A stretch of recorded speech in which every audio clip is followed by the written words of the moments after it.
Hey, what's up, lightboltjoe here. Today we're going to discuss the 2021-22 Netflix original film, The Wasteland. So this is a Spanish film, filmed in Spain, premiered at a film festival in Spain. I just looked this up.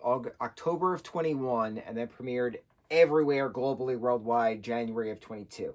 So it's a Netflix 22 project, but it's really a 2021 project because that's when it debuted at a film festival. So, semantics aside, hour and a half, which is how movies should be. 90 minutes, that's all you need. But it was so slow, and it was very aggravating and unfortunate because you have great talent doing these fearful kind of roles. And it's a lot of, what did I watch? Because there was no clarification of what the hell's going on. This beast, this creature that is visiting this 19th century mom and son in their rural farmlanded house, right? Is it real? Is it their imagination? Is it a hallucination from the same food that they're eating? What's going on? Why also are they having to beat a rabbit to death in order to eat it with a stick when there's knives? I don't get it. I don't get it. It's just weird. It's very weird. It's this whole, oh, my son Diego is so weak because he can't beat a rabbit to death with a stick. And I'm like, you have so many utensils in the kitchen.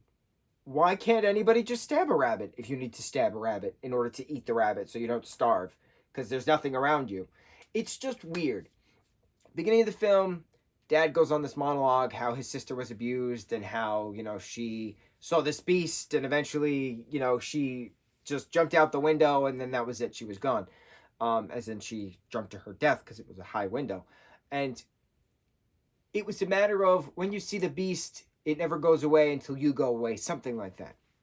But while this is happening, there's this random guy that they find in the river that's running by their property who was attacked by some animal. He ran out of bullets, so they take him back, wrap him up and stuff.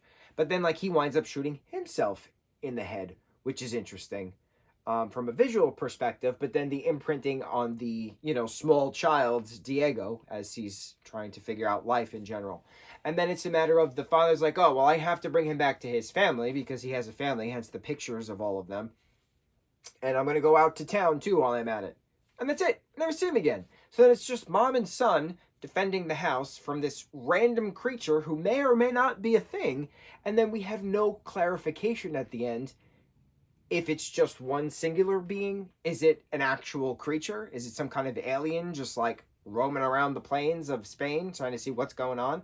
Because we see another version of it reflected in his eyes when he sends his mother's body off to, I was going to say off to sea, off to the river. But is it him hallucinating? Because he has this very tranquil moment of he's just closing his eyes and wrapping his hand with a handkerchief, and then he turns around and just walks up the field.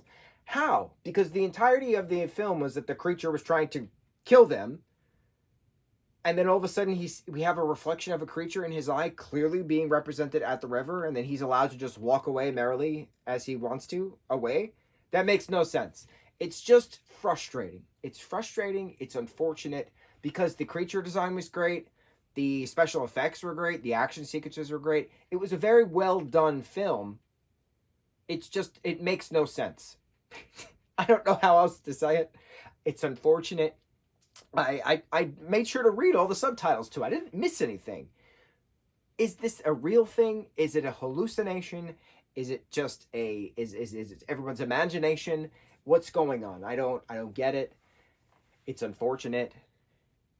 But it was on the list. We checked it off. On to the next review. Mahalo.